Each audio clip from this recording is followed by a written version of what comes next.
Boa noite, meus amigos, minhas amigas, que estão mais uma vez participando, então, do Círculo de Cultura deste mês de setembro. Nós começamos essa experiência desde o mês de julho, já estamos no terceiro mês, né? E agora a gente está refletindo essas duas quartas-feiras sobre a campanha de Pé no Chão, também se aprende a ler, né? Que foi desenvolvido pelo prefeito de Jaú Maranhão na década de 60. No Círculo de Cultura passado, o Diácono Márcio estava aqui, juntamente com o Roberto Monte, com a professora Marlúcia, que falaram um pouco da campanha, inclusive mostraram um pouco a, a maquete, né, da estrutura, né, de palha de todo o acampamento onde se fazia a experiência da educação, né, unindo o popular com a educação científica, né? E hoje nós estamos aqui mais uma vez, a Josineide está comigo aqui também, né? A professora Josineide, ela não pôde estar na quarta-feira, nem eu, o Márcio foi quem assumiu, e hoje ela está aqui conosco, né? E também está Roberto, que vai continuar o bate-papo, e Gabriel. Então, a gente vai novamente bater um papo sobre a campanha de Pé no Chão, e aí Josineide vai agora, né, nos direcionar, né, Josineide? Muito bem, você aí vai nos dizer como é que vai ser esse processo de A hoje. linha, como dizia antigamente, dá a linha. Da linha, exatamente. Exatamente isso. Beleza, Josineide, com você. Então, boa noite a todas as pessoas que estão agora conectadas conosco. Eu sempre gosto de saudar a quem está no território da Arquidiocese de Natal e que está nos acompanhando, mas também quem está no território da Diocese de Mossoró e quem está no território da Diocese de Caicó, além de outras pessoas no Brasil que se conectam conosco. E nós estamos tendo a felicidade de ter, nesses 2 dias, nesse mês, um pesquisador que é o Roberto, que tem nos ajudado, que é um certo guardião da memória. Então, acho que isso é bom, a gente ter aqui um guardião da memória que nos traz as informações e, mais que isso, essas informações tratadas como conhecimento. Não basta só dar informação, mas transformar essas informações em conhecimento e, como diz o Edgar Morin, num conhecimento pertinente, ou seja, aquele que nos ajuda a pensar e transformar a realidade. E hoje nós temos a alegria de ter o Gabriel Monte, né, o filho, isso é muito bom, né, a gente saber que existe uma geração que vai continuar este trabalho da memória. Nós temos o Gabriel Monte, o filho do Roberto Monte, mas o Gabriel é também já um estudioso e ele teve todo um cuidado, vocês já viram um pouco isso na semana passada, de trabalhar de projetar essa maquete para nos trazer à memória e aos olhos o que era o funcionamento daquela educação, como é que ela funcionava, que espaço. Então, projetar o espaço para que a gente interiorize a mensagem. E aí o Gabriel hoje, além de mostrar para a gente novamente, o Gabriel vai dizer como foi que ele seguiu esses passos para que a gente imagine e interiorize essa mensagem de educação, para que a gente entenda, mas como chegavam esses pobres? O que era isso? Isso não é só poético, de pé no chão também se aprende a ler. Isso é um imperativo para aquele período e para a gente hoje. Qual é o pé no chão que continua hoje a andar pelas ruas e que não tem acesso à educação e que, se tem acesso à educação, não é educação de qualidade? Então, o Gabriel e o Roberto vai nos ajudar hoje a pensar sobre isso e, mais que pensar, nos sentir motivados a dizer, nós também somos agentes dessa transformação. Então, Gabriel, pode falar para a gente e é uma alegria te ouvir. Baixar? Pronto. Vá. Oi, boa noite. Josineide, Adilson, Roberto, equipe SAR e todo o pessoal que está no YouTube acompanhando. A gente teve muita sorte na pesquisa, que foi foi exatamente, foi em 2015 que a gente estava comemorando o centenário de Djalma Maranhão, e aí, pesquisa vai, pesquisa vem, tivemos a sorte de encontrar e dialogar bastante com o José Ribamar de Oliveira. Ribamar era o mestre de obras da prefeitura de Djalma Maranhão. Então, entrevistamos Ribamar 2 vezes, a gente tem, sei lá, 10 horas, 12 horas de entrevista com ele, e a gente perguntou tudo, né? Como que eram as construções do projeto de Pé no Chão Também Se Aprende a Ler, como é que foi a galeria de arte, ficava ali na Praça André de Albuquerque, e todas as obras, todas as reformas, bastante coisa. Nos atendo aqui rápido, nessa questão dos acampamentos escolares, sabe aquele tipo de gente que tem a memória, que fala dia, mês, quem estava vestido, quem estava presente? Era Ribamar. Eu falo Ribamar nos deixou, acho que ele acredito, há 2 anos atrás. E ele falou tudinho, detalhe por detalhe. E tanto para o pessoal historiador, como o pessoal da antropologia e para mim, da arquitetura, é uma riqueza, né? Uma lindeza. Porque o cara falou tintim por tintim qual era a largura da madeira, qual era a forma que colocava o prego, esse tipo de coisa tudinho. Então, aquela maquete, ela foi baseada, no final, tem lá nos créditos, a gente coloca, primeiramente, Ribamar, segundo 2 acervos, que era o filho de Djalma Maranhão, Luiz Maranhão, e acervos doados aos direitos humanos, a Roberto Monte. E daí que foi Mário de Pinto e o pessoal ligado à Secretaria de Cultura, né? Moacir de Góes. Então, a gente pôde fazer desenhos e imaginar como era isso tudo, né? Então, através de foto, conversa, foi sendo composto aquela maquete, né? Então, assim, por exemplo, quando a gente vê nas placas, nas placas de entrada, em frente às palhoças, de Pé no Chão Também Se Aprende a Ler, aquela tipografia das letras é com base nas tipografias das fotos. E a gente perguntou para Ribamar era assim? Ele falou, isso mesmo. Aí eu pintava, pegava tinta, tudinho, eu deixava secar de tal jeito e tal. Então, assim, tudo que a gente vê na maquete é baseado na planta base dos acampamentos. Porque até 63 foram construídos 2 acampamentos escolares. Aí, quando chegou 64, eles fizeram 8 acampamentos.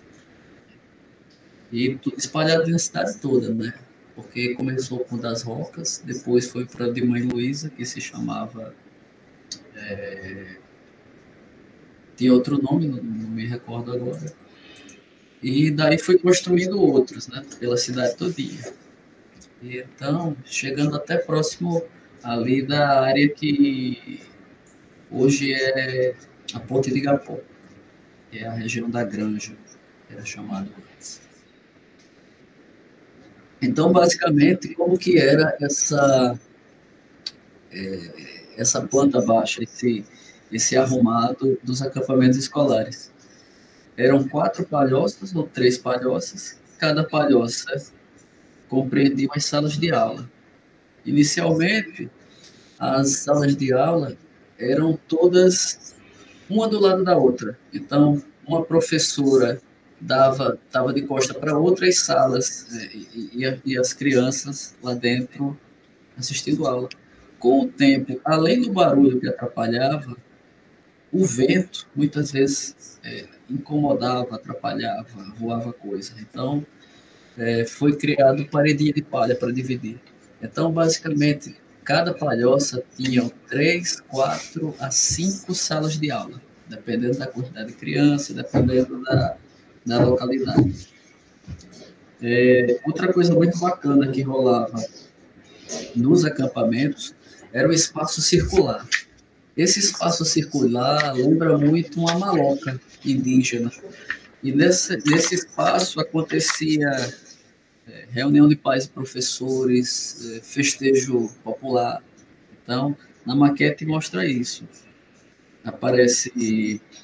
É muito bacana, porque a maquete não é só a maquete. A gente imaginou com as fotos da época o que poderia ser dentro daquela animação.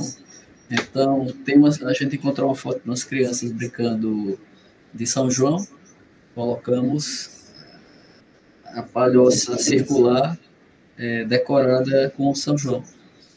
E acontecia reunião de pais e professores, esse tipo de coisa toda. E é isso.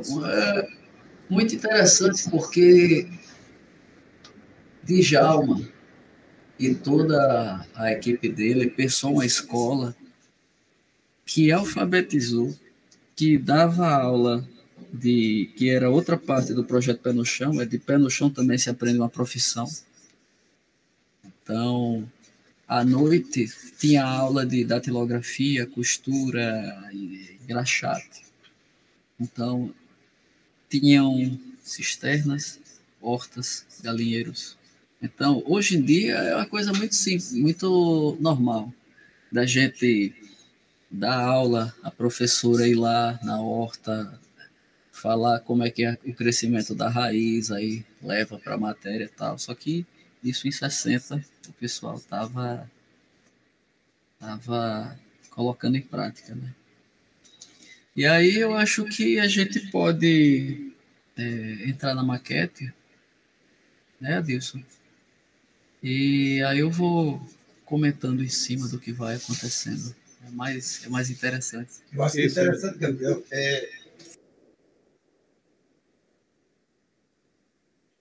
Você tá sem som, Roberto. Isso, Roberto. Você está sem som.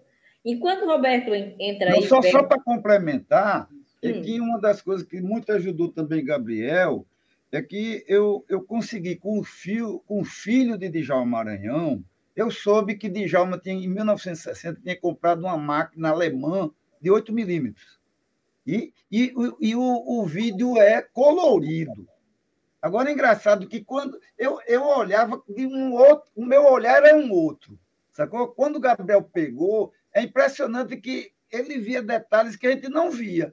Assim, tipo assim, o tipo de vegetação, sacou? Então, quer dizer, eu acho que Gabriel ele teve assim, duas coisas interessantíssimas. Ele teve, além de uma pessoa como Ribamar ali, ele teve a questão dos vídeos, e vale complementar que, nesse negócio como geralmente a gente trabalha, o que é que a gente faz? A gente tinha o grupo que trabalhava de Djalma Maranhão, e a gente fez um pequeno grupo de trabalho, que era Gabriel, Edrise Fernandes. Edrise Fernandes, ele é um médico, ele é médico, cientista, filósofo, Edrise mexe com tudo.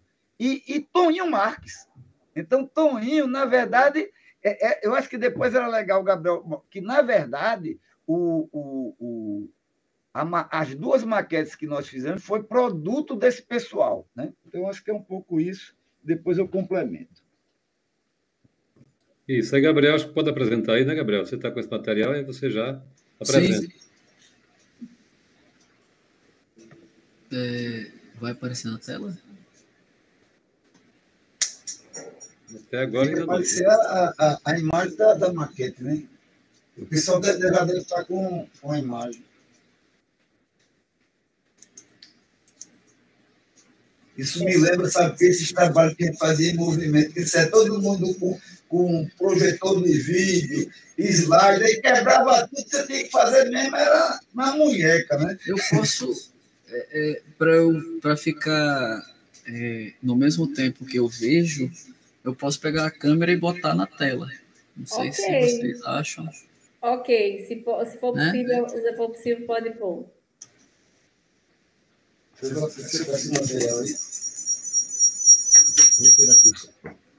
Eu acho que tem uma coisa, enquanto o Gabriel se prepara aí para mostrar, acho que tem uma coisa que é fundamental, é a importância das equipes, da equipe Tá vendo? transdisciplinar. É uma coisa assim, muito importante para a gente.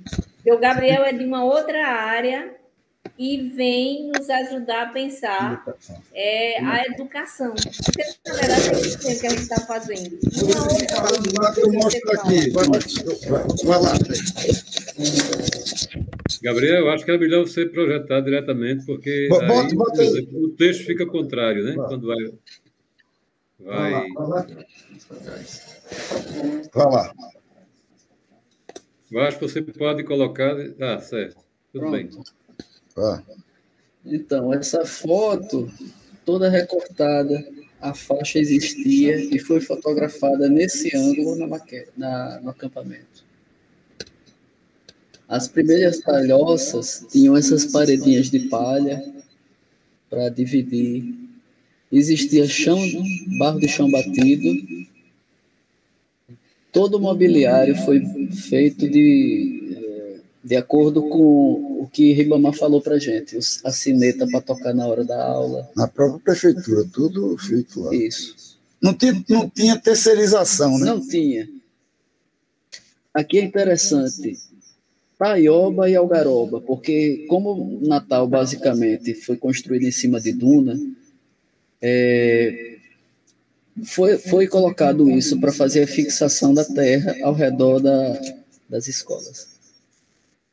A bandeira a gente refez inteira, toda por relato.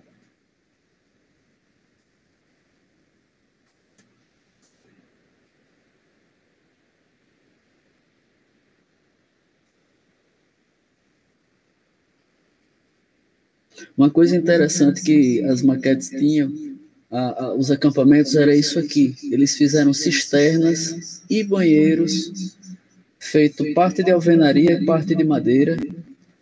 Isso aqui foi com base nas filmagens de Marcos Maranhão, filho de Djalma. Então, os desenhos retirados. Cisterna para alimentar as plantas. Aqui as aulas de corte de cabelo.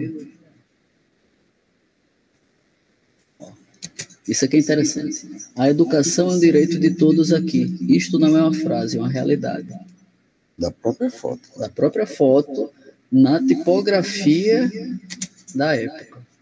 Parede de palha. Os cadernos são as cartilhas da época. Aqui é interessante. Essa estante é com base nas bibliotecas populares que circulavam na cidade, ambulantes. Que eles tinham a biblioteca que circulava entre os acampamentos. Os acampamentos, né? Aqui é uma professora mesmo, que a gente recortou a foto e colocou aqui.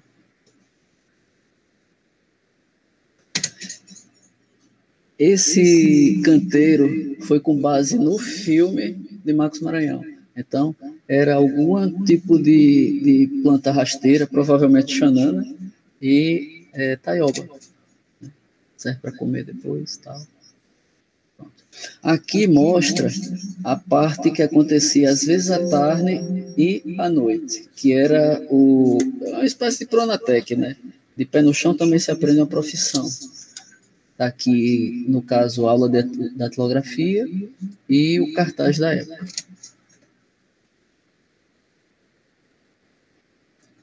As paredes de palha dividindo as salas de aula. E um amigo nosso que estava fazendo parte da curadoria de arte, Edrize Fernandes, ele falou: se as salas de aula eram abertas, então os passarinhos deviam entrar na sala de aula, né? A parte de trás dos acampamentos eram as hortas. E isso aqui é baseado nos filmes, né? Então, se plantava tudo, e inclusive uma das fotos mostrando as crianças trabalhando, né? Chachando, regando. Gabriel, então, nosso professor Moura, lá no CERTA, com a PEADES, né? Eu acho que está muito dentro disso que Djalma praticou em 60, né? Porque acho que a PEADES resgata essa educação contextualizada, né? Desde a questão do trato Tem até ovo de galinha, né? Tem o quê?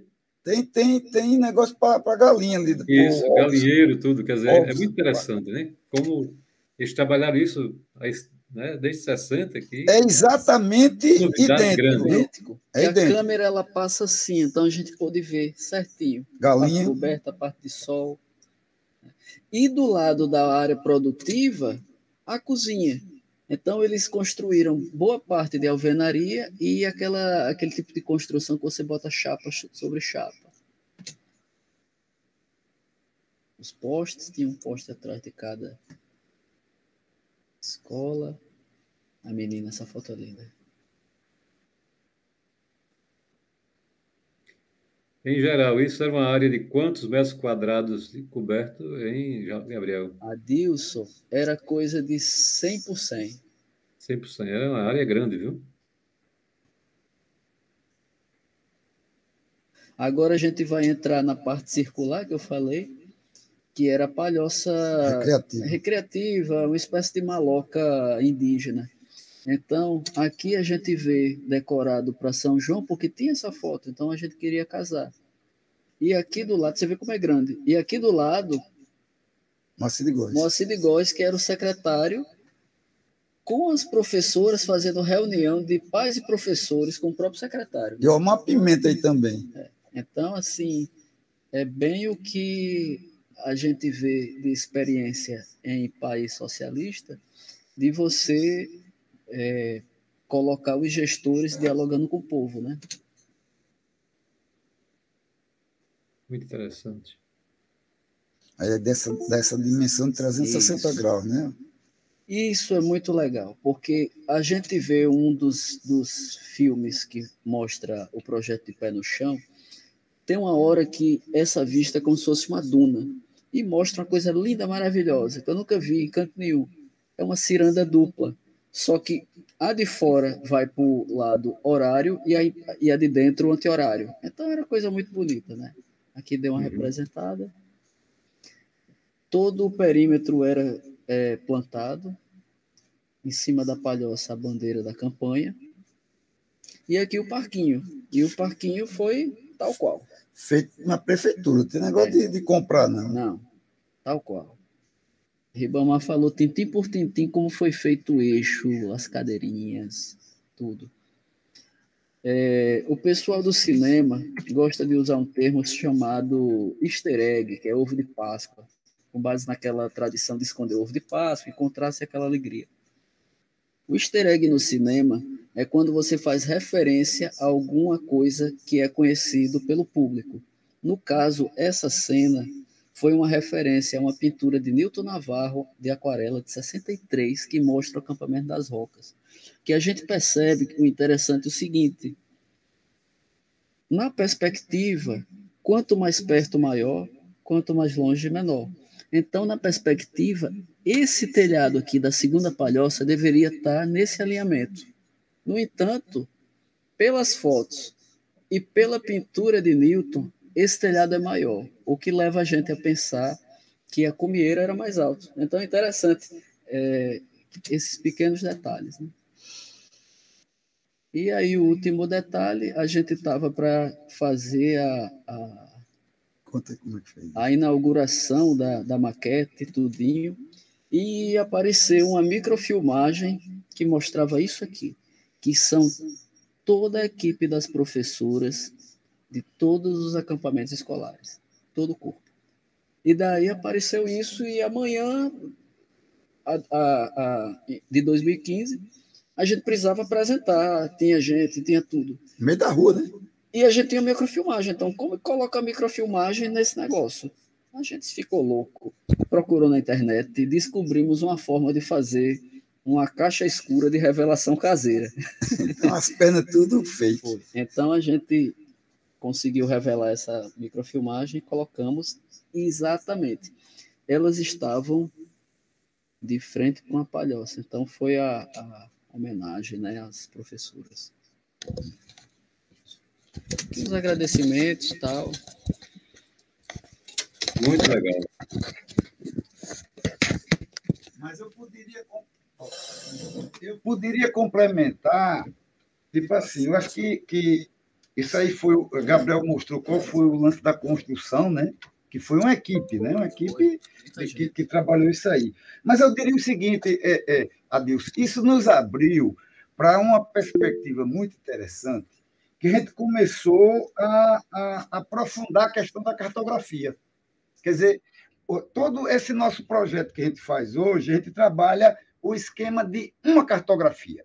Isso mudou a minha visão disso tudo, porque eu lembro que, às vezes, eu tinha uma música, eu tinha um fragmento qualquer de filmagem, mas dentro dessa nossa loja mais cartesiana, de você dizer isso, aquilo, quando você começa a ver como fosse, é como você mora num local e vai dar um voo de drone. Você começa a ver de uma outra forma, de uma outra perspectiva.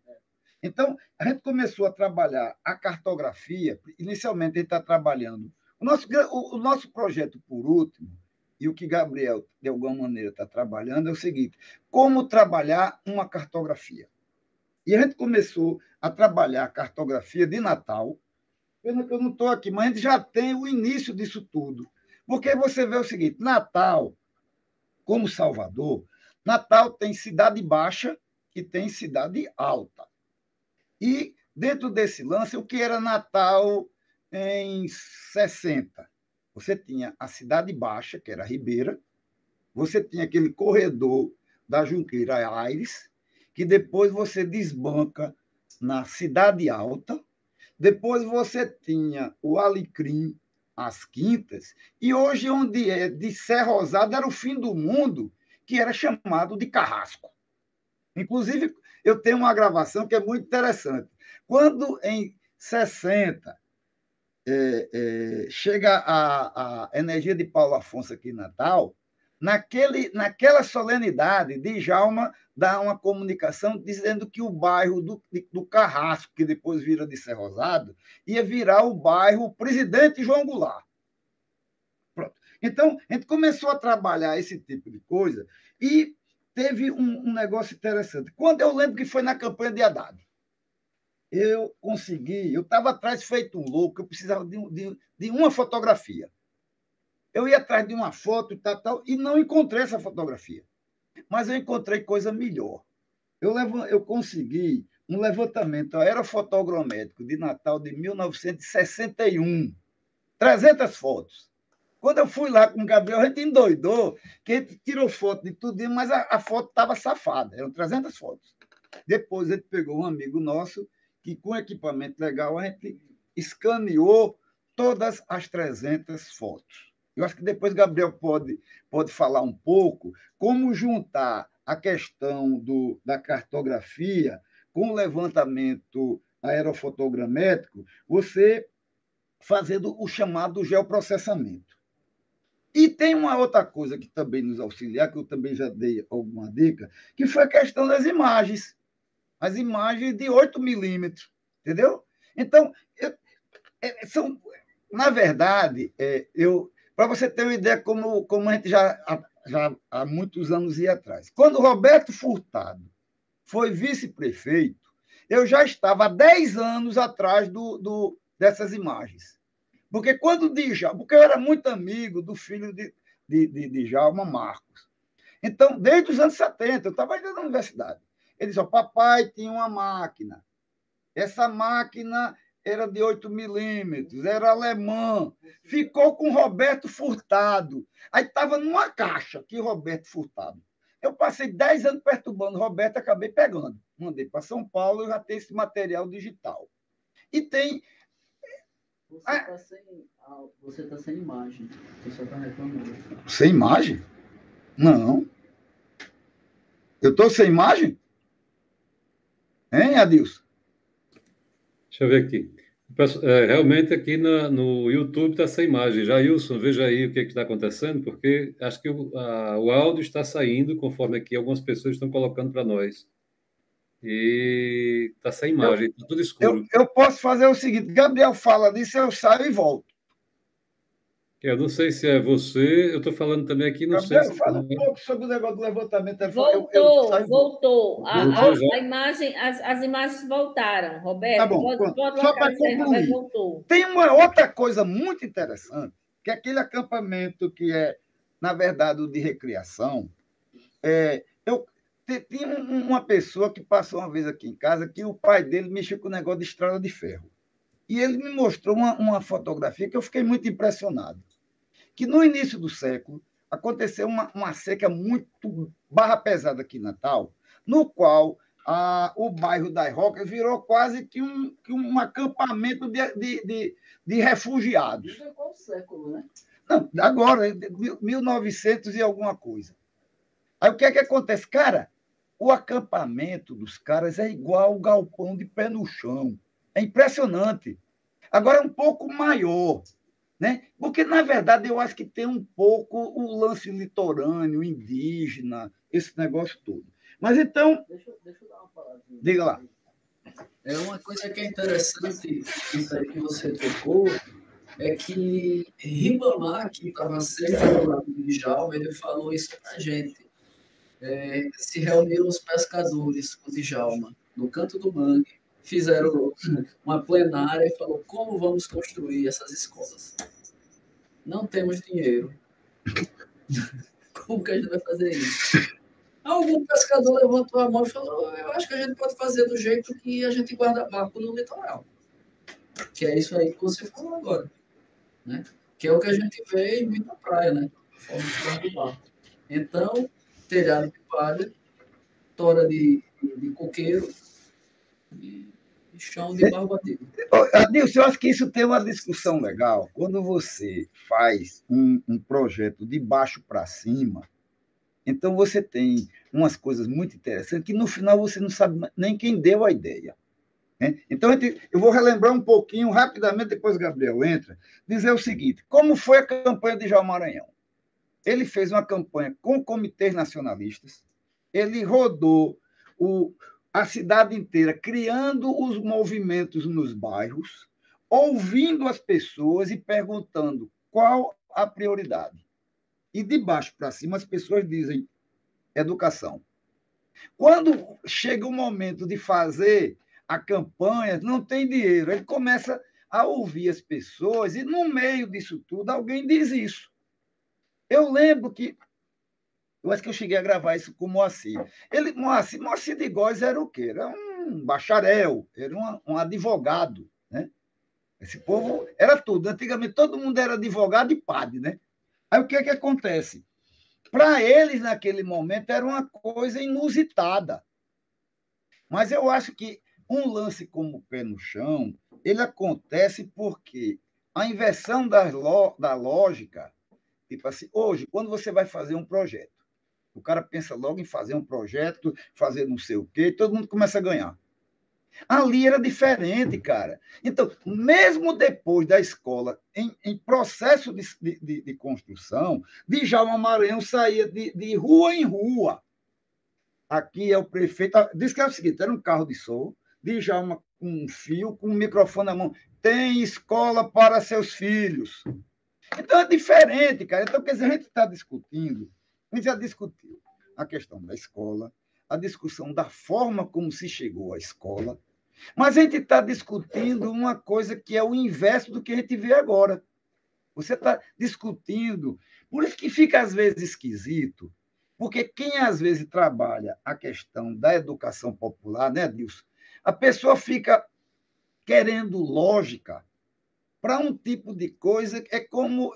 Em economia, existe um termo chamado demanda reprimida.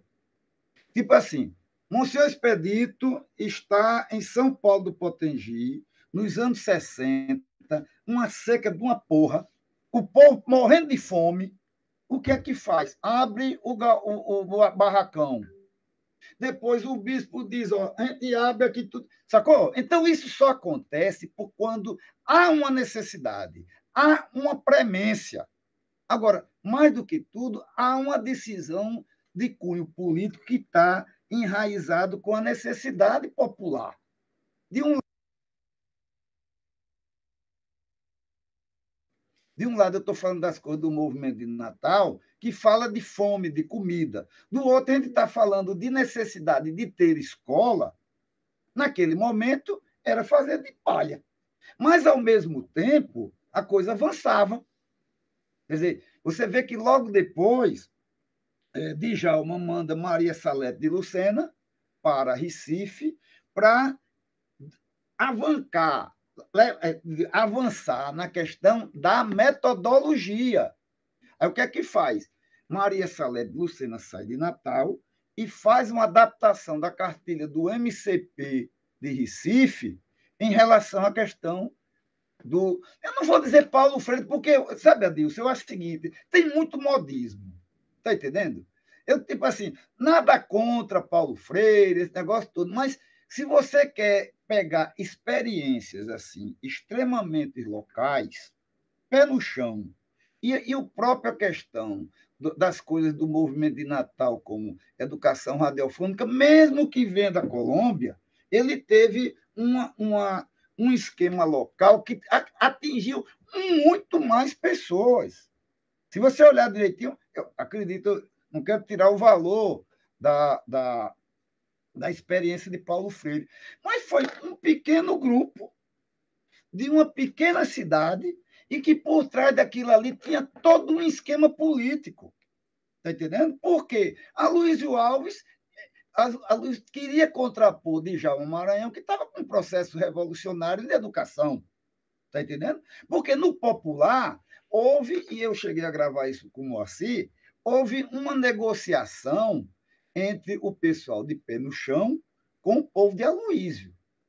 Mas a grana da Aliança para o Progresso, meu amigo, era grana de gringo, era ligado aos esquemas imperialistas. Mas a questão não é essa. O que eu estou querendo te dizer é que a gente está discutindo determinadas coisas, mas por trás disso tudo existe uma ânsia, uma vontade, digamos, a necessidade de se criar determinada, porque nem se falava desse nome, política pública. Naquela época, Natal não tinha nem Secretaria de Educação, meu irmão.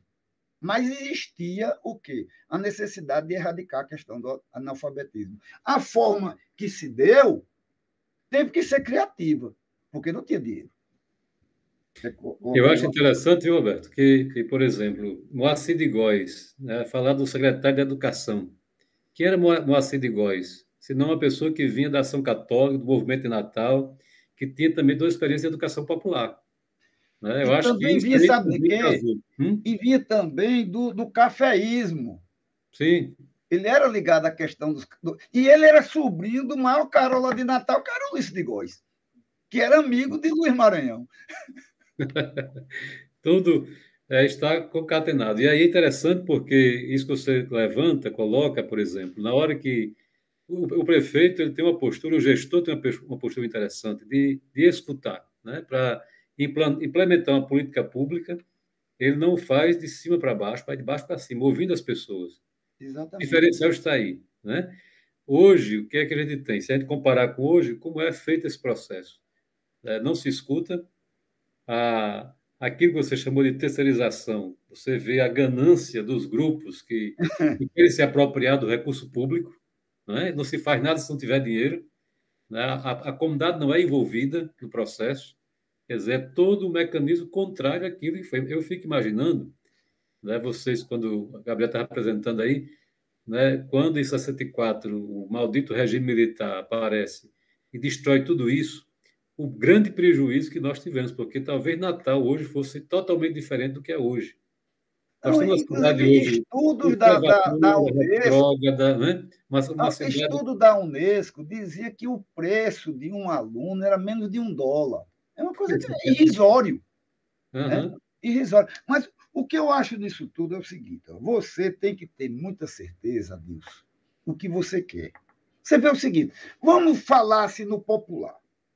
A gente vive em um estado no qual é governado por uma governadora, por uma mulher, né, do PT. Agora, você também não vê novidade. Você vê novidade? Você tem que ter esse tipo de... Eu acredito que existe um... O tempo, às vezes, tem uma necessidade de mudança, né? Mas você vê o seguinte, ó, como é que Djalma Maranhão, que não tinha um tostão... Adilson, a coisa era tão espartana que a bandeira eles botavam em alguns momentos, porque a bandeira podia rasgar. Só tinha uma bandeira. A bandeira da campanha de pé no chão que nós... traz aí, Gabriel, a bandeira ali atrás. Que nós refizemos, só tinha uma. E era no momento que tinha o quê? As autoridades. Quer dizer, é um lance espartano, totalmente espartano. Eu acho que ó, é legal que Gabriel fale um pouco sobre isso. Olha só, a gente pegou as cores através das imagens, né? Agora tem uma coisa interessante. Esse pé aqui é de Nilton Navarro. Não exatamente de Nilton Navarro. É não? De quem é? É de... Nilton Navarro não, é o outro. O pintor... É Nilton Navarro. Não, a arte é de Nilton Navarro, não exatamente o pé de Nilton Navarro. Então, quer dizer... Que isso aqui, inclusive... Deixa eu mostrar aqui, que é muito lindo. É uma xilogravura isso aqui. Isso aqui é a capa de uma das cartilhas do projeto. É muito bacana. E assim, a gente viu uma foto preto e branco mostrando essa bandeira, né? Então a gente ficou na dúvida, como que é isso? Deixa eu pegar um papel aqui. Basicamente é assim, a bandeira. Ele tem uma diagonal aqui e outra diagonal aqui, né? Então, como era isso? A gente ficou, poxa, tem escrito de pé no chão, também você que aprender a ler, ok. Mas que cor é essa? Era vermelho, era verde, era azul? Aí uma professora, eu lembro de ser azul. A outra, eu acho que é vermelho. Então, como é que a gente faz isso? Teve uma hora que todo mundo começou a dizer azul. Então, e nesse processo apareceu outra foto que, de acordo com... Era uma foto colorida e a mesma cor que o céu estava queimado do sol, a cor residual era a cor residual igual da bandeira, na mesma foto. Então, juntou umas 10 pessoas dizendo que era azul e essa questão da foto, e a gente refez, né? Inclusive, tem muita coisa que, quando foi feita essa maquete, a gente fez outra, mostrando a galeria de arte. Então, a gente refez muita arte com relação às cartilhas da época, né? Cores que tinham se perdido, tudo refeito. Muito... coisa pra caramba. Mas, Adilson, eu acho que tem um dado... Eu acho que a gente acaba fazendo esse tipo de coisa porque eu acho que a nossa raiz vem de igreja, sabe? Eu acho esse pessoal que faz política, eu acho que eles não trabalham muito sobre essa égide da mística, da mágica, né? Então, a gente foi obrigado a entender a questão das músicas. Não, ninguém sabia mais as músicas. E a questão da bandeira. Eu acho que era legal a gente ouvir agora a primeira música. A primeira música é muito linda, porque nos anos 60, tinha uma coisa interessante, que as pessoas faziam paródias, né? Então, pegaram aquela música Luar Bonita e fazem a música que eu acho mais bonita de todas as 20 que a gente conseguiu resgatar. Ele fala de Natal, que era uma coisa assim, parece um pouco ingênua, mas é uma coisa muito bonita. Eu acho que quem ouvir agora Roberto Lima cantando a música Natal Bonita vai entender um pouco essa Natal desenhada por Djalma Maranhão. Beleza, então Jailson vai, pede a Jailson que está aí nos bastidores para colocar a música, e antes dele colocar, eu queria só registrar aqui a presença, né, de algumas pessoas, né? Gerlane Mendes. Gerlane hoje me procurou, historiadora, né, vai fazer o trabalho dela, e disse que você indicou para conversar comigo, né? Uhum. Ela está aqui nos assistindo agora.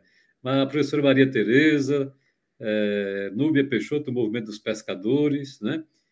Verônica Avelino, que é da direção do SAI, da Ordem Franciscana, entusiasmada com o Papa Francisco, Thelma Lúcia, Conceição Beckman, Ana Lúcia Vieira, tem gente até de Alagoas, cara, aqui. É uma pessoa aqui que eu vi ainda agora, que é de Alagoas, que está também nos assistindo. Edinaldo, né, lá de Santo Antônio, né? Quem mais? Marlúcia também, Marlúcia Paiva está nos assistindo, Maísa Marlúcia. Carvalho.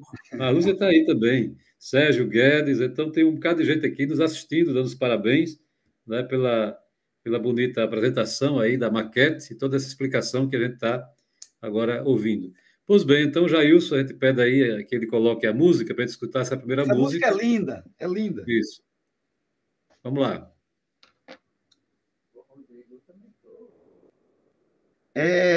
Natal Bonita.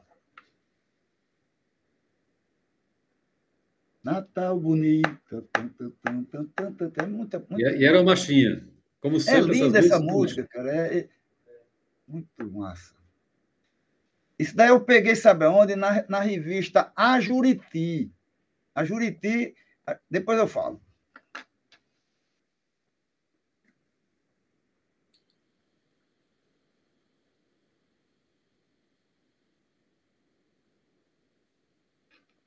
Eu peguei a letra na revista Juriti, como era uma paródia, aí Roberto Lima musicou. Coisa boa. Natal bonita, recoberta de beleza, de conceito e de grandeza, que nos faz admirar.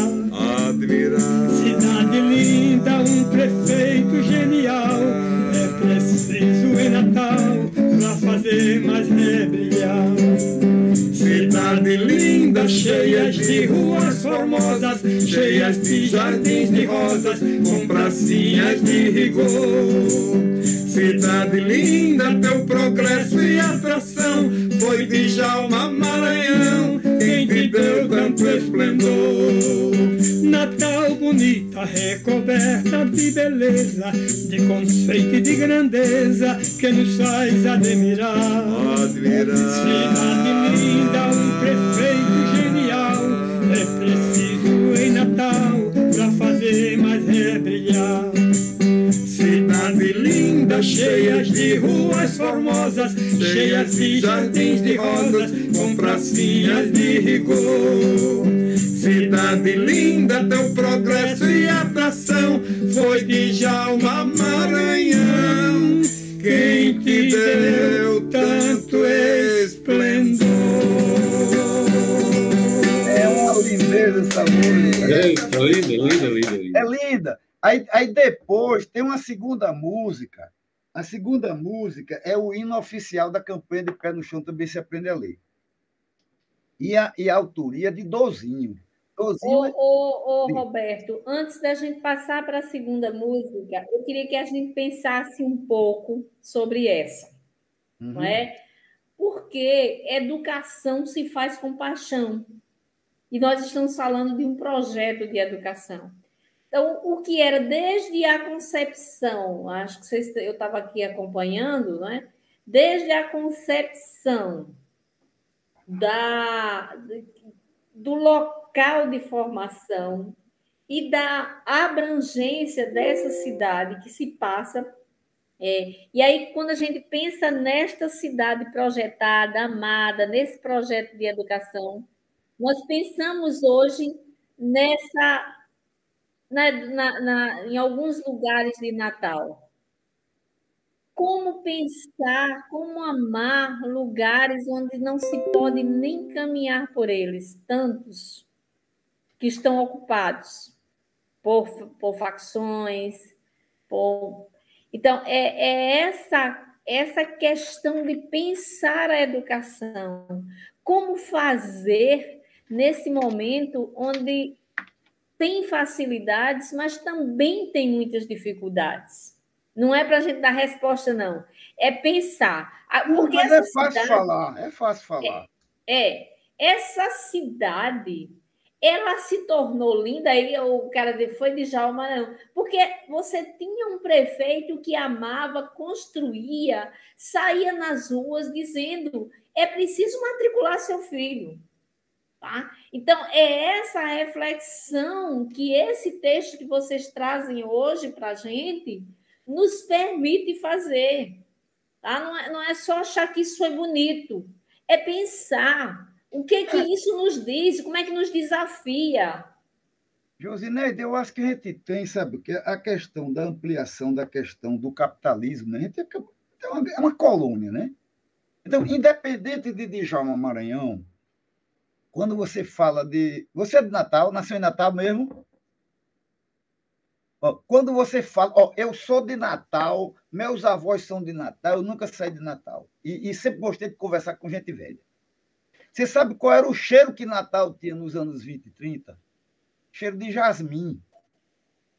Quando você andava na rua Vigário Bartolomeu, todo mundo ali tocava piano. Não é à toa que muitas dessas pessoas que viraram figuras nacionais tornaram-se isso, porque Natal existia isso, tinha toda uma cultura ligada à questão das modinhas, né? Agora, você também tem que considerar que a gente tem alguns processos de acumulação aí que aconteceram, né? Toda essa literatura que fala sobre a questão da bela época e tal. Quer dizer, antigamente, o que o povo gostava era de vaquejada, negócio ligado a boi, negócio ligado a campo, né? Então, você tinha, mas teve toda uma transição que passa pela questão da inserção nossa na questão do sistema capitalista. Se você pegar direitinho os clubes sociais, se você pegar também essa questão dos clubes de remo, principalmente os clubes de futebol, isso tudo é um processo no qual você começa a beber na fonte, porque o que você está falando é questão de identidade, é a questão de pertencimento. Mas a gente começa com futebol. Futebol começa com o cara trazendo da Inglaterra, nada contra futebol. Mas o que acontece é o seguinte: nós somos quase que papéis carbono da questão de outras culturas, né? Então, eu diria que os anos 60, né, a gente começa a ter a radicalização desse tipo de coisa. Você tem outras coisas no meio disso tudo. Você tem a questão de uma Segunda Guerra Mundial. Tem gente que acha ótimo, né, dizendo que o primeiro supermercado, a primeira fábrica de Coca-Cola foi tudo aqui. Mas, Roberto, eu encontrei um idiota no Facebook recordando e achando bom porque Natal foi a primeira cidade a mascar chiclete. Imagine que desgraça. Mas e tem mais ainda. Aí você tira. Eu acho que eu fui, da minha geração, a única pessoa que não estudou no Esquibel. Aquilo ali é um antro de agente da CIA, porra. A juventude do Rio Grande do Norte foi todinho estudar nos Estados Unidos, a maioria aprendeu a fumar maconha lá. Então, hoje você vê todo mundo falando loas, o Esquibel, o grande livro, tem um livro aí dessa grossura. Então, quer dizer, agora não esquecer que aqui aconteceu 35, né? 35, você tem o Sindicato do Garrancho, e se você for pegar na questão da história, aqui o Rio Grande do Norte sempre tem isso, né? A gente sempre é muito criativo, porque a gente é muito lascado, né? Os lascados têm que ser criativos, senão não escapa. Porque se Djalma Maranhão não fosse criativo, ele não fazia com um negócio ele não fazia nada e não seria referência do que é hoje. Mas eu acredito o seguinte, a gente tem que também raciocinar é que aqui o Rio Grande do Norte a gente já foi filho rebelde, né? Então, aí você tem o quê? Você tem 35, aí vem a galera, dizima todo mundo. Você sabe quantas pessoas em 35 foram indiciadas? 1.039 pessoas. Olha qual era a população da época. Logo depois você tem 52, 53. Torturas na base aérea. Depois você tem 64. Tome cacete, é Luiz Alves botando IPM para lascar todo mundo. Depois você tem 68. Então, aqui no Brasil é isso, meu irmão. É de 30 em 30 anos, os donos do capital vêm dar uma geral na colônia. O que nós somos aqui é isso, é colônia.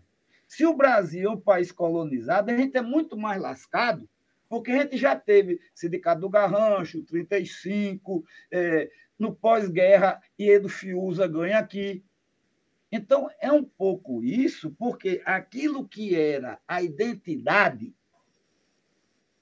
ele é trabalhado também por de fora. Entendeu? Eu acho que é um pouco isso. Eu diria que talvez o esquema de pé no chão tenha sido a última tentativa, de lá para cá, de uma reafirmação de uma cultura própria.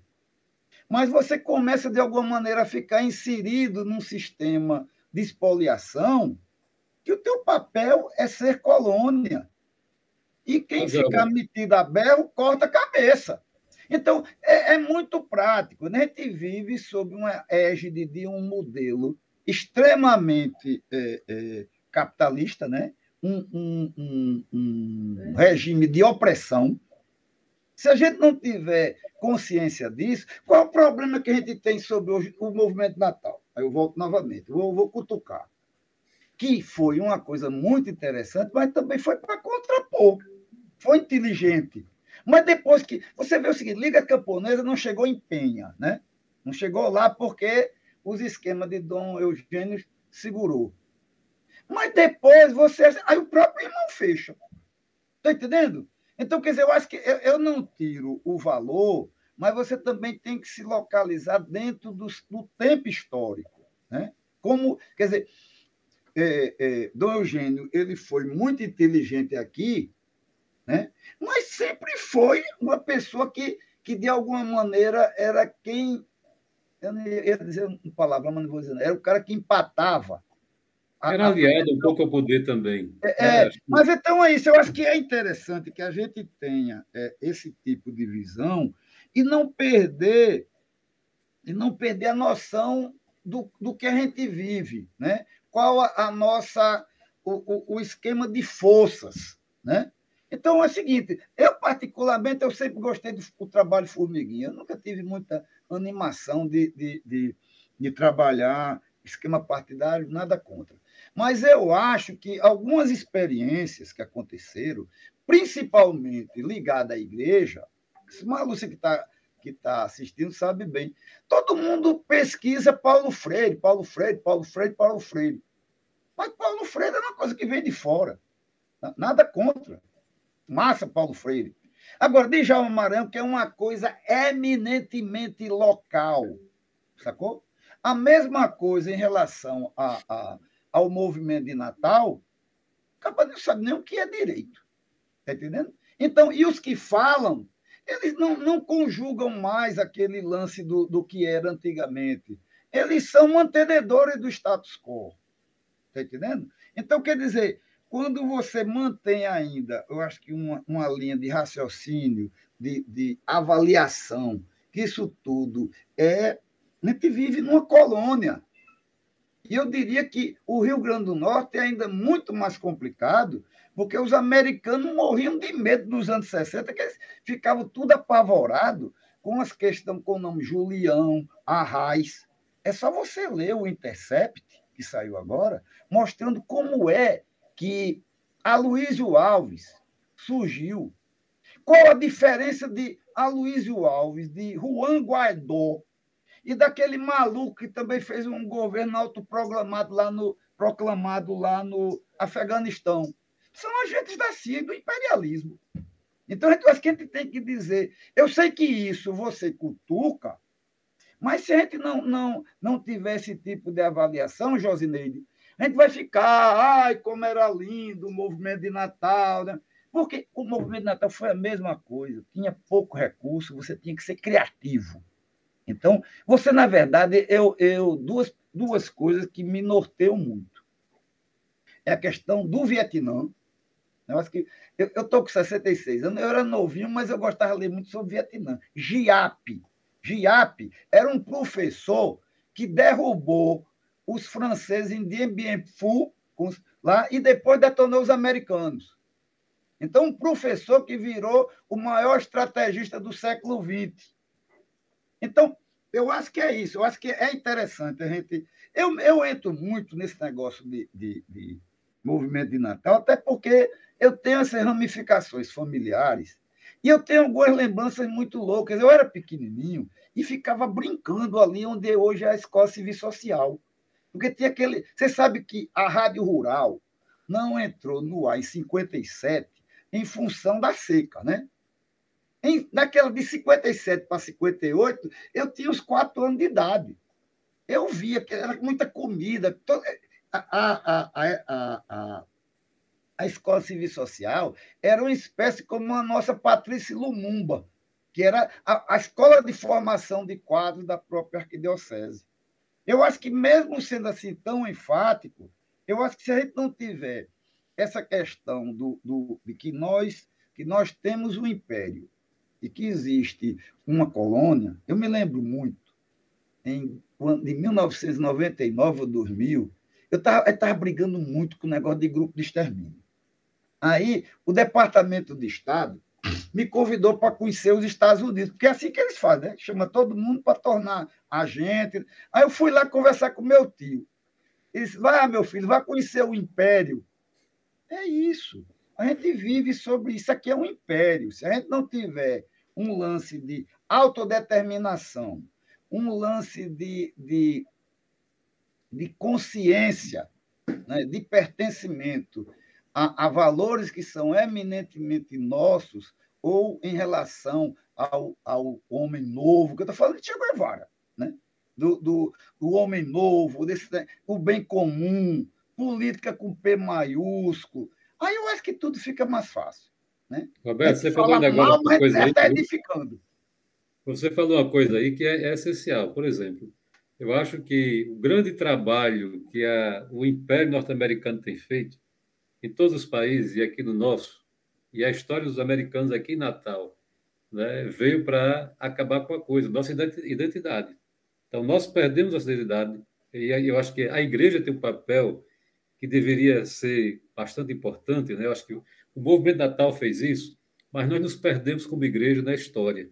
Nós não conseguimos hoje fazer esse trabalho, que foi um trabalho de base. Nós nos perdemos, né, para resgatar um pouco a identidade. Eu vejo assim, por exemplo, olhando essa história de pé no chão também sabendo a ler, e aí Gabriel, né, Gabriel traz assim, é interessante aquilo que Moura hoje, o professor Moura, lá no CERTA, criou, viu, Josley, da Estudar Peadas, se você olhar, são coisas muito semelhantes.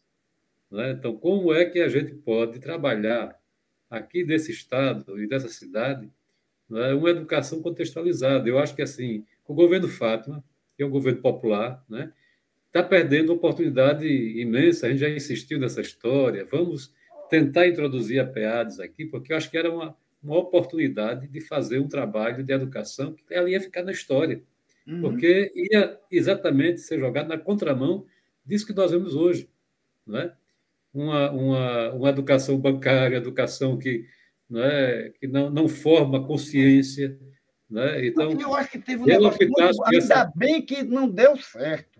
Porque você sabe que uma das coisas que Lula ia visitar aqui, sabe qual era? O Museu da Rampa.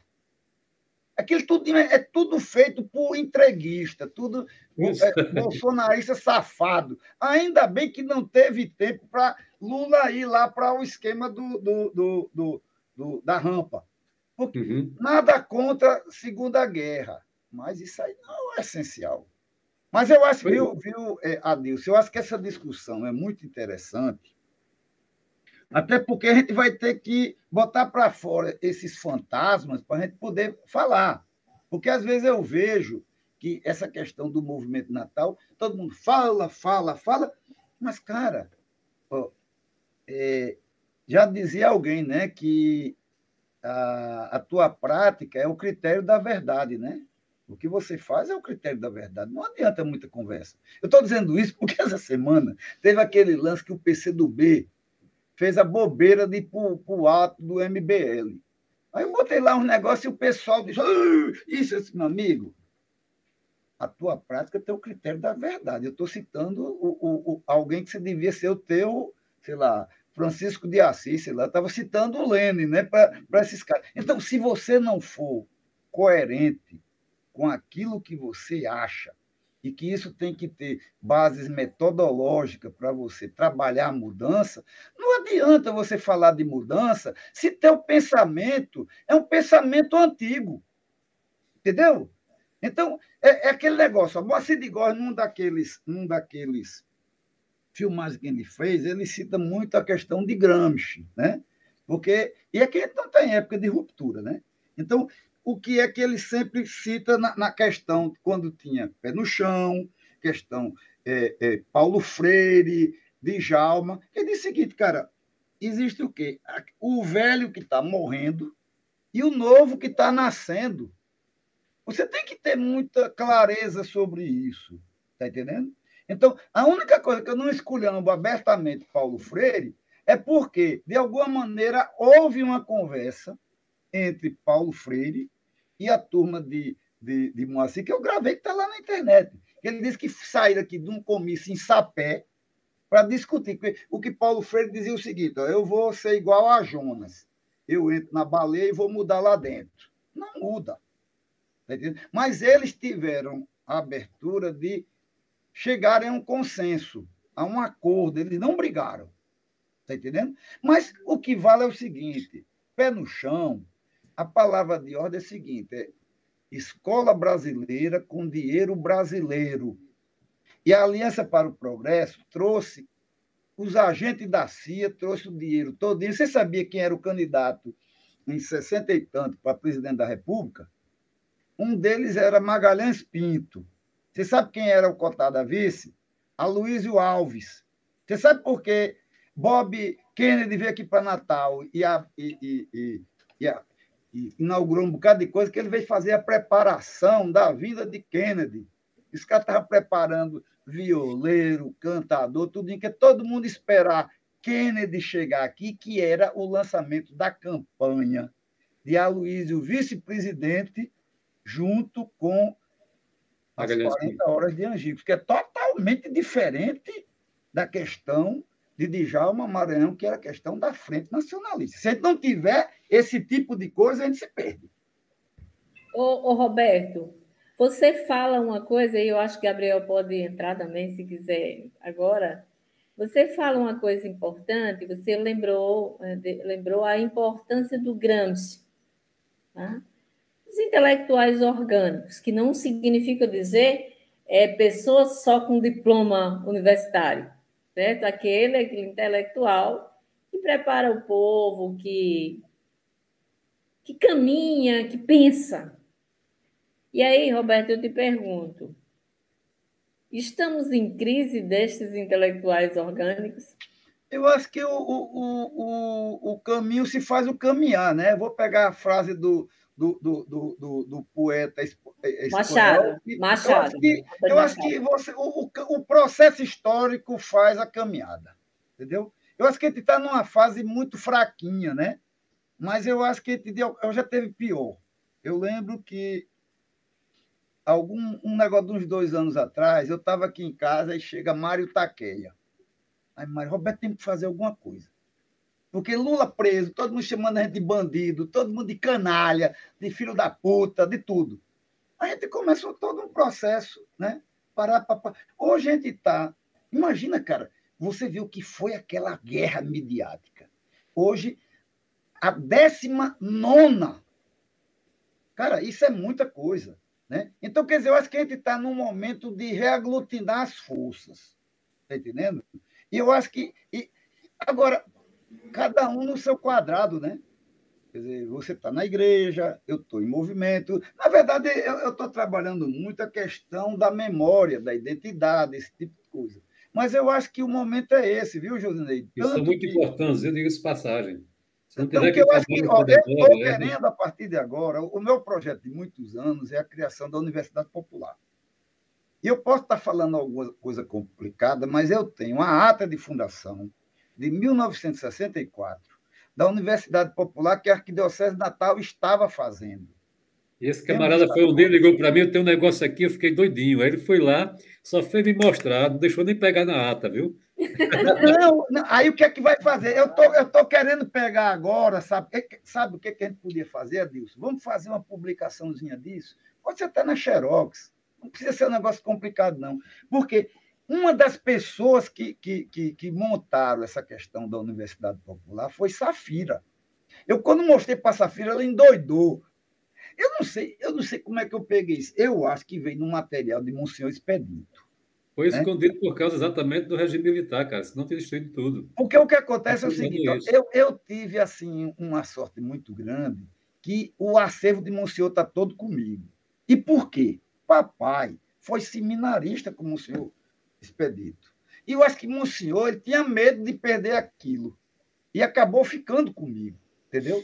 Então, qual é a minha conversa com a irmã Vilma e com o próprio Dom Jaime? Eu não tenho o menor problema de dar de volta, eu só quero escanear.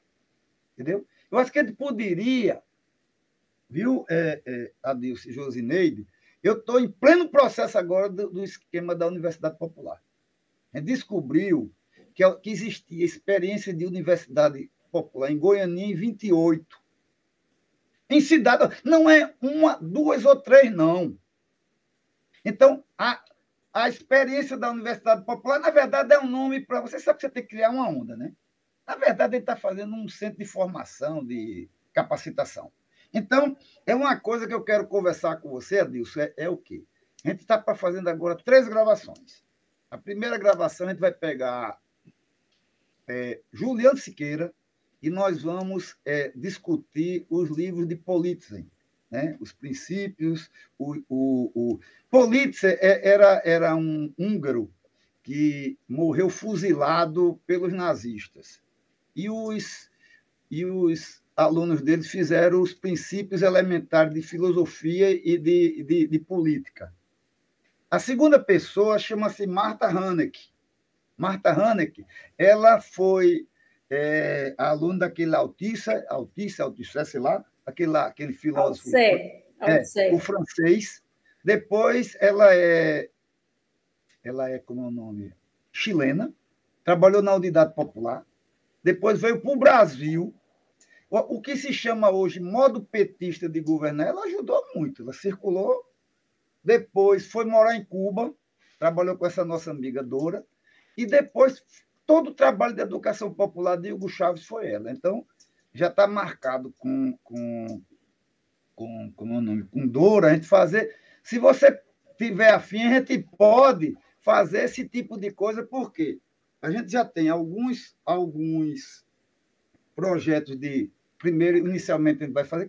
Você sabe que antes da pandemia a gente procurou, ia ser aí no próprio SAR.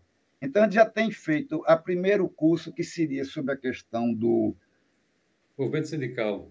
Não, mas antes a gente já tem uma outra, que seria, sabe, que é a história do movimento estudantil. Então, a gente já fez uma gravação junto, Juliano Siqueira, com Luciano Almeida, de 3h30. E depois nós gravamos com Bosco Teixeira.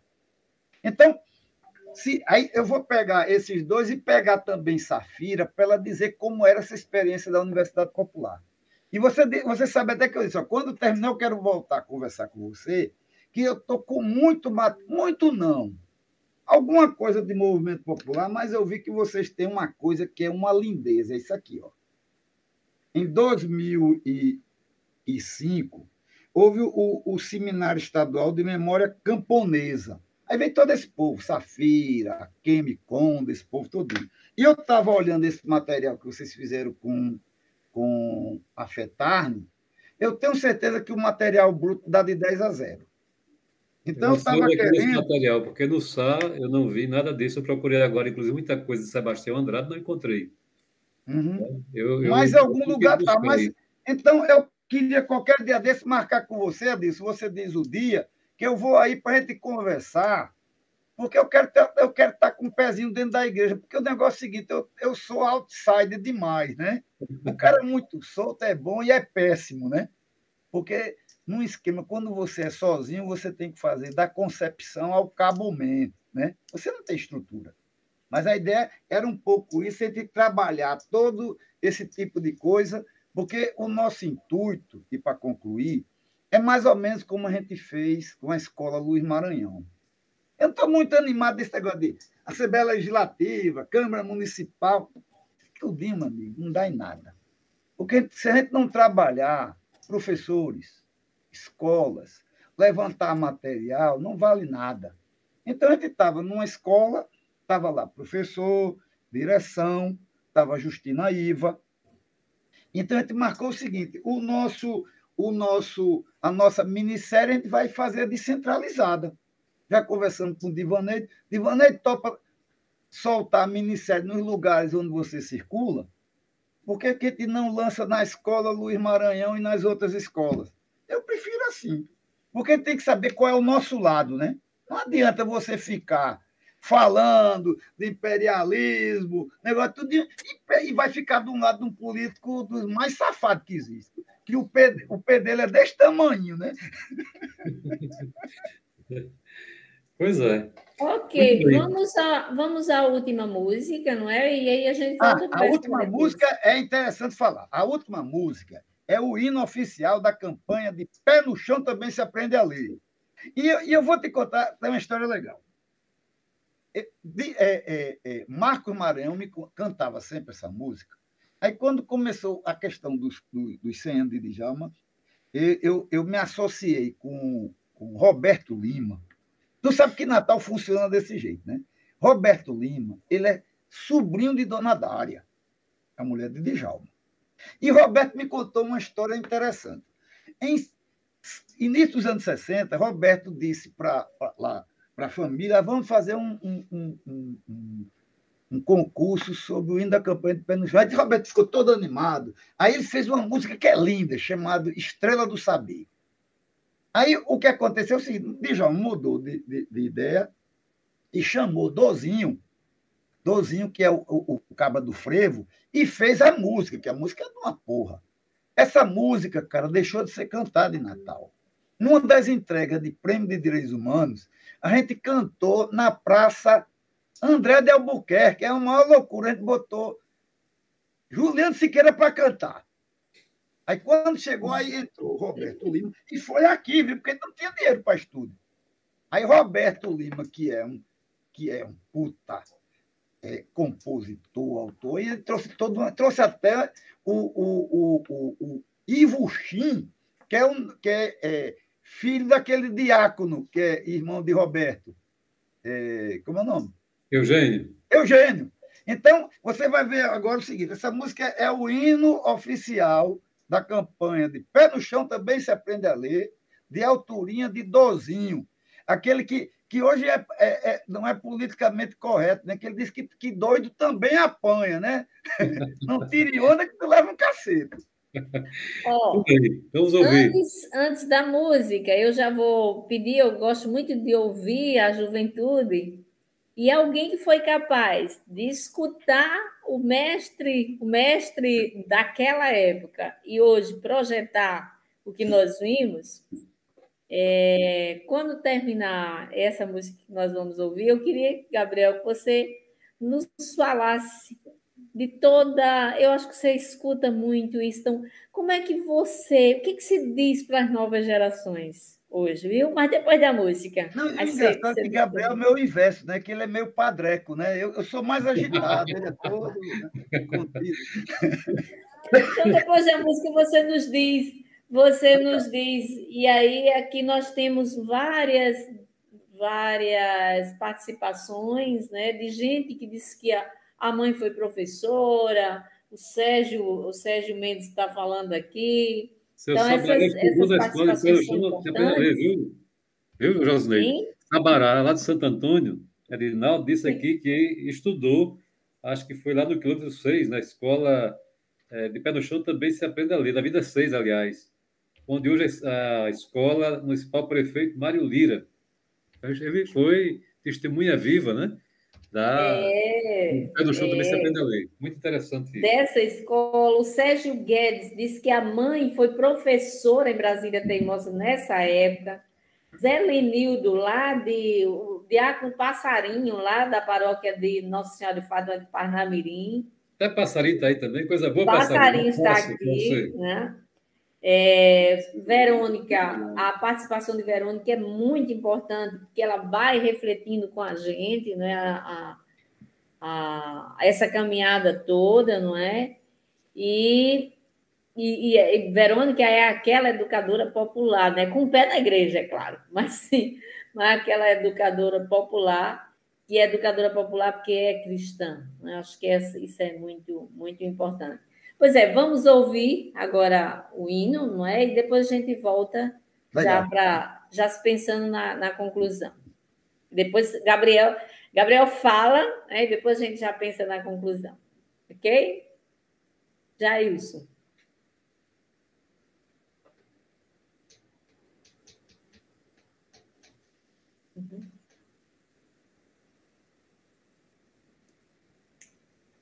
Hoje a gente está com um tempo diferente, né? Assim. Jailson, cadê você, Jailson? Mas depois, quando terminar, não feche, não, viu, Adilson? Se conversar uns 10 minutinhos. Ah, certo, beleza, tranquilo. Já isso deve estar mexendo nos controles aí, né? Jailson, acho que está por E aí. Jailson, ele estuda à noite, coitado. Ele fica nesse trabalho, mas é porque ele estuda também. O camarada. Então, antes do hino mesmo. Pronto, Vai chegamos. aparecer. Chegamos. Povo pobre brasileiro de Natal, vamos à luta pela nossa redenção. Trabalhando é que se faz a independência do nosso povo, do Estado e da nação. A prefeitura abre mais uma campanha, levando a todos uma nova solução. Pela meta do prefeito Maranhão, de pé no chão também se aprende uma profissão. Pela meta do prefeito Maranhão, de pé no chão também se aprende uma profissão.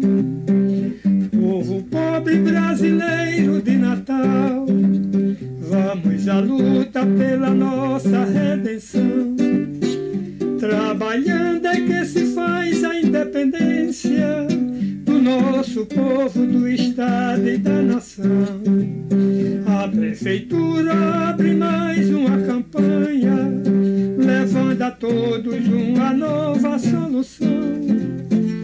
Pela meta do prefeito Maranhão, de pé no chão também se aprende uma profissão.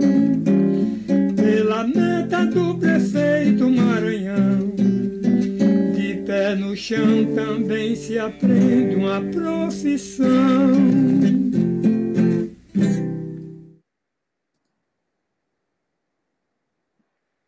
Beleza. De pé no chão também se aprende uma profissão. Muito bem, Gabriel. Agora é com você, né? Acabou que o painho Roberto mandou a. Opa! Só um instante. Tem um som aí tocando. É estúdio com dois estúdios dentro do mesmo ambiente. Roberto vai mandar outra música que eu acho que ele mandou errada. Em vez de mandar de pé no chão também se aprende a ler, ele colocou de pé no chão também se aprende a profissão, que é outra música legal, que inclusive está lá na maquete e tal. O que foi que Josineide perguntou? Eu não estou lembrado. Você que aprendeu desde cedo todas essas lições, o que você diz para visão assim, mais sua geração? contemporânea, mais nova? Sim, A gente tudo é velho, tá tudo cabelo branco, né? Olha, é muito interessante, porque assim, desde pequeno eu convivo com militância, com movimento social, com igreja, com gente mais velha, muito mais velha, com gente que sofreu tortura na ditadura, gente que fugiu, gente que... Então, assim, né? Não tinha como não ter juízo, né? Politicamente. E aí foi muito interessante esse processo. Todos os processos são interessantes, mas especificamente esse das músicas. Você vê, pai, eu falo agora de 20 músicas. Então, tinha música que era paródias umas das outras. Olha, tem uma história que é impressionante. A gente estava fazendo já essas pesquisas, esse monte de coisa. Aí apareceu uma professora que tinha sido na época de professora de pé no chão e cantaram uma música.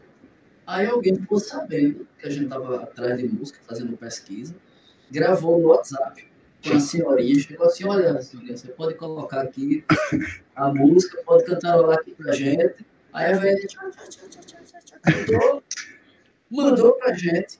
A gente na equipe estava com o Roberto Lima, músico, sabe? Muitas dessas músicas aí, a gente escuta flauta, que é o sobrinho dele, Ivo Shin, e ele fazia em modo de partitura, porque o cara está acostumado a esse tipo de leitura.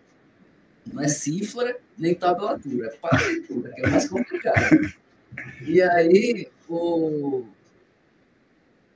a gente pegou o áudio de zap da velhinha,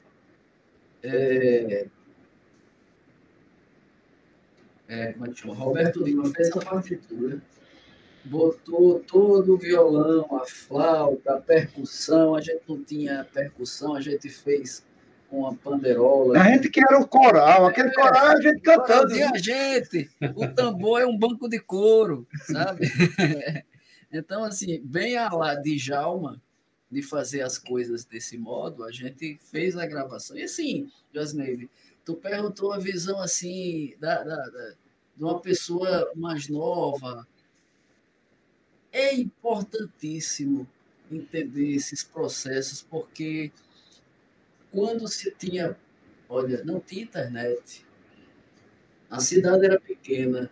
Quando o Djalma fez essas coisas, a cidade, o quê? Um quinto da cidade era alfabetizada. E alfabetizou em 4 ou 5 anos. Então, quando se tinha quase nada, mas muita vontade política, muita empolgação se fazia. E agora que a gente tem internet, que a gente tem quadro, para todos os partidos progressistas a gente tem muito quadro, né? A gente pode fazer muita coisa, né? Eu acho que é por aí.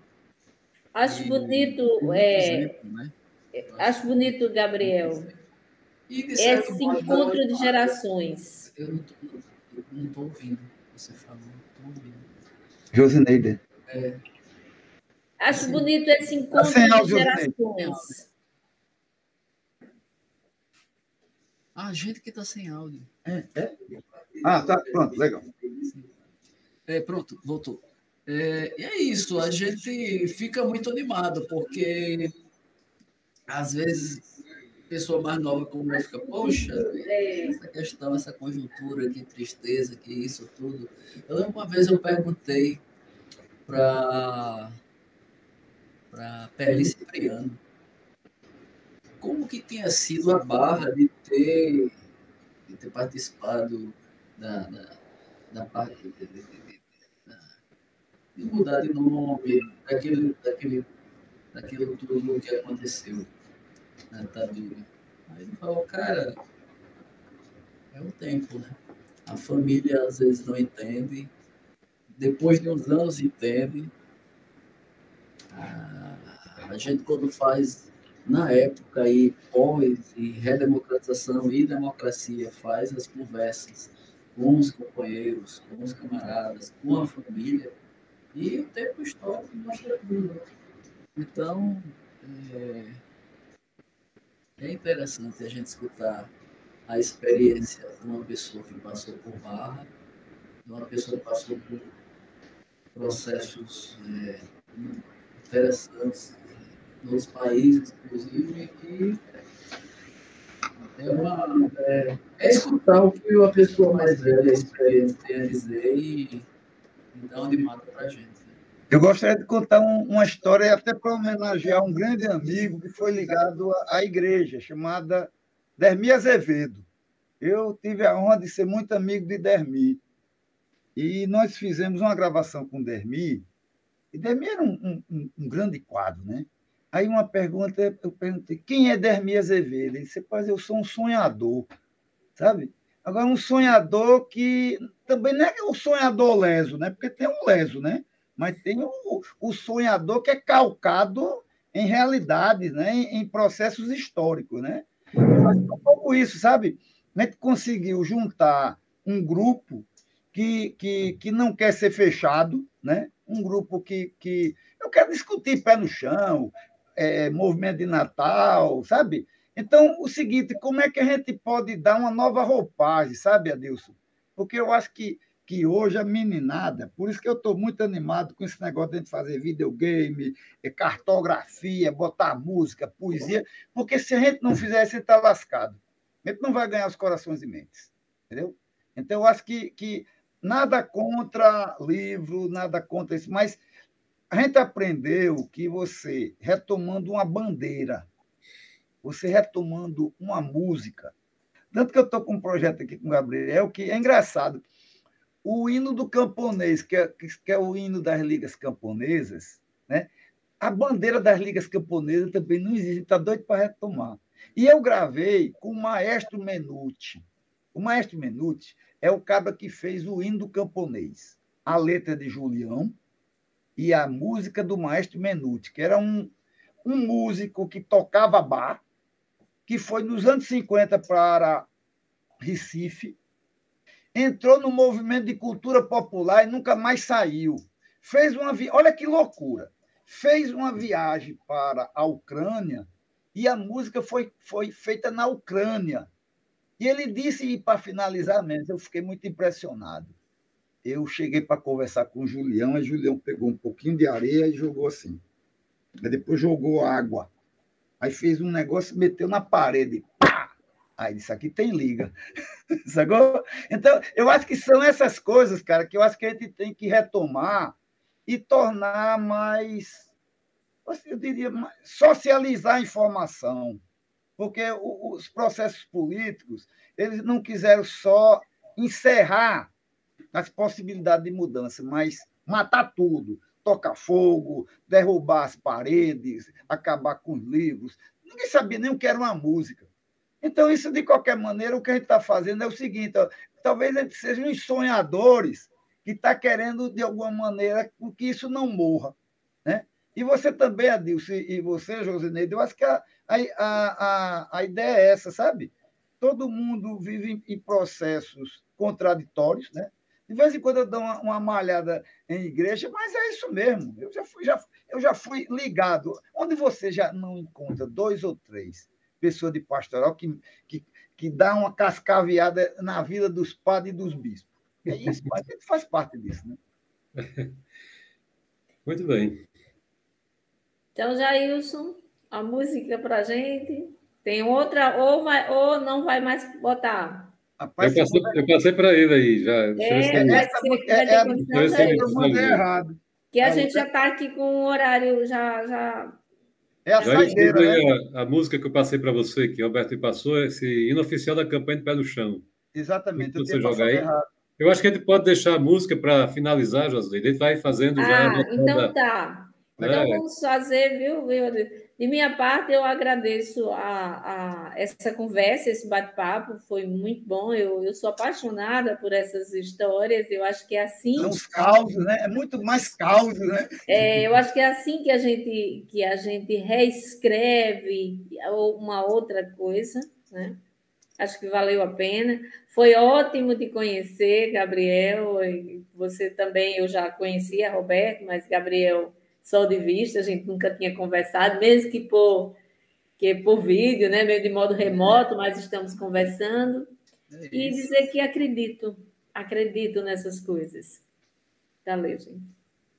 Bem, Roberto, também as considerações finais, depois Gabriel, e a gente coloca a música. Não, na verdade, sim, então eu estou em casa, né? A gente está falando assim, de coisas que a gente gosta. já ouviu falar e a gente quer que seja mais conhecido, né? Eu acho que precisa também... eu gosto também, eu só trabalho sobre paixão, sabe? Então, acho que tem que... Evidentemente, também não vai forçar muita barra, mas ele tem que ter animação. Sem animação, não anda. Adilson, esse papo de... É estranho falar Roberto, mas é mais fácil falar Paim. Lembra muito aquilo que nosso amigo caruaruense, Abinalaces de Moura, e outro pernambucano também, Roberto Mendes, fala, né?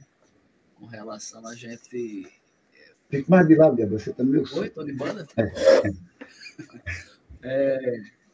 Fala com relação, né, a você ter vontade... Tá dando microfonia.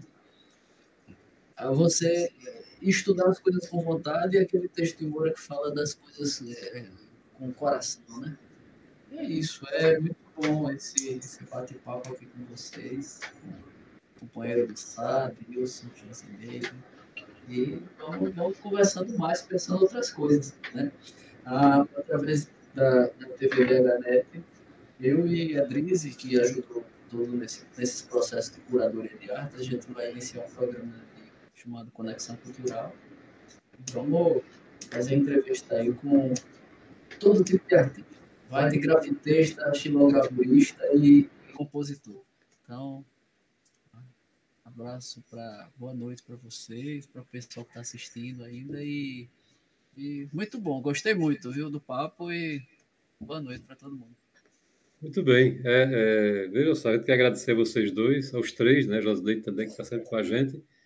E o objetivo é esse. Acho que quando nós começamos a pensar, né, Josneide, no mês de junho, vamos fazer umas lives aí, umas rodas de conversa, para fazer memória. Eu acho que estamos vivendo um tempo muito difícil, sabe, Roberto? Que é exatamente foram quebrando, né, rapidamente a nossa identidade, né, as nossas histórias, apagando a história. A gente vê hoje com tristeza, né, o gado que nós nos tornamos, né, manipulados e manipuláveis.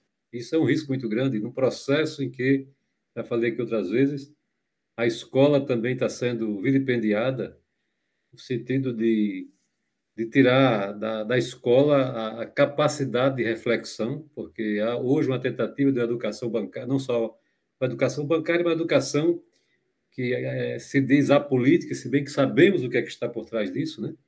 E eu fico imaginando o que seremos esse país daqui a 10, 15, 20, 30 anos, com essa criançada que está aí, essa juventude, com a cabeça oca, né, sem capacidade de reflexão, sem senso crítico. Então, a gente corre sérios riscos. E aí, quando a gente sentou, eu e o Josinei, vamos pensar alguma coisa e vamos aproveitar a história do MEB, dos 60 anos, e não vamos continuar, vamos fazer isso uma prática a cada quarta-feira para fazer essa memória. Por quê? Um povo sem memória é um povo que se torna gado, né? Qualquer um chega e aboia e se tende para um lado ou para outro. Então, é importante fazer memória para criar resistência. Então, acho que isso é muito bacana, né? A gente tem que se esforçar e tentar fazer isso chegar, né? E acho que a gente tem uma coisa boa que é a internet, né? YouTube aí que fica gravado. A gente vai vendo depois, acompanhando a quantidade de pessoas que está aqui, está sendo transmitido pelo YouTube, mas também pela rádio web, né? E às vezes Jair se conecta aí com as rádios comunitárias que ele tem acesso, e a coisa vai chegando. Eu acho que isso é importante, né? Se tem 2, 3, 4, 10 pessoas participando, essas pessoas são formadores de opinião e vão multiplicando. Eu acho que isso é importante. A gente tem que fazer esse trabalho de formiguinha, trabalho de... Fermento na massa, né? Exatamente, fermento na massa. Tem que ser fogo de monturo, gosto dessa expressão, fogo de monturo. Vai queimando por dentro, por baixo, né? Então é isso, acho que esses momentos nossos aqui é para isso. A gente despertando em algumas pessoas esse desejo de conhecer mais a história, fazer memória para também criar resistência e esperançar.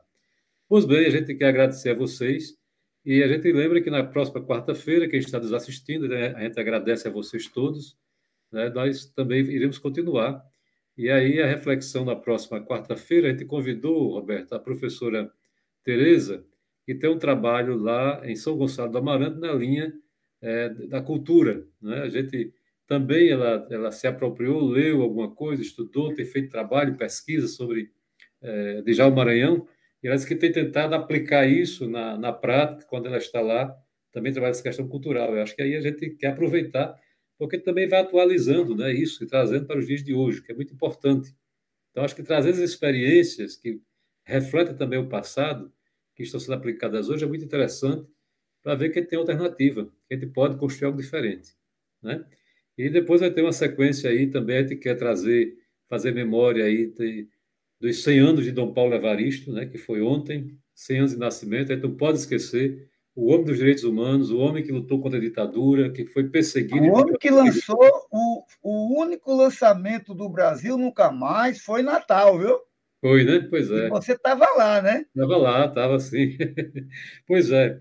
Então a gente vai por aí fazendo essa caminhada, né, para fazer memória e a gente depois ter como, né, ir fortalecendo a resistência, tá certo? Então nós queremos agradecer a todos, a Jailson, que está aí nos bastidores, Hortência e companhia, e a gente agora vai encerrar com a música, então, o hino oficial da campanha de Pé no Chão, também se aprende a ler. Jailson, então, com você, a gente agradece aí o apoio. A gente sabe que você está estudando também, mas fica com o olho no gato ou no peixe, né? Tentando fazer as duas coisas aí. Nós agradecemos então, o seu esforço também, que fica nos bastidores nos ajudando. Muito obrigado, então.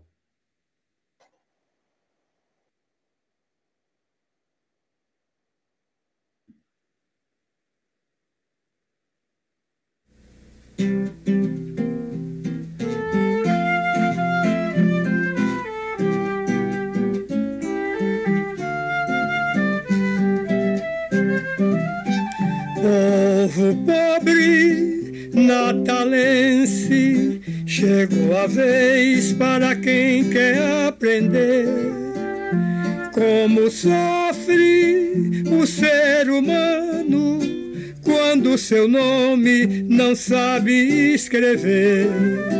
A prefeitura abre a campanha para ajuda do ensino e do saber, pela meta do prefeito Maranhão. De pé no chão também se aprende a ler.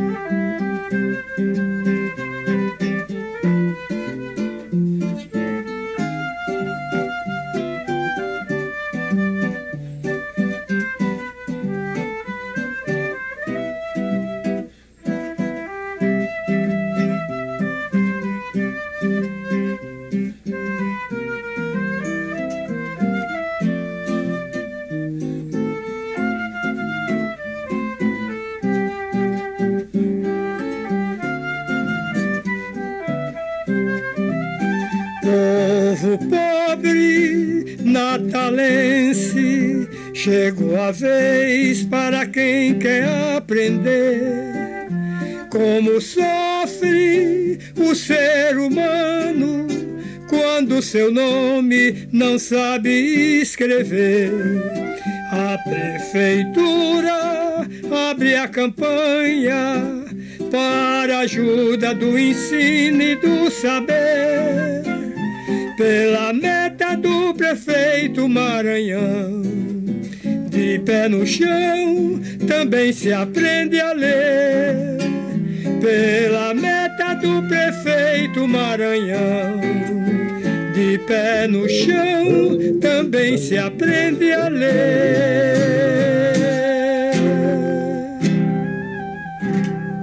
Linda música, beleza. Ótimo. Boa noite, minha gente. Tudo de bom, então? Jailson, pode tirar do ar e a gente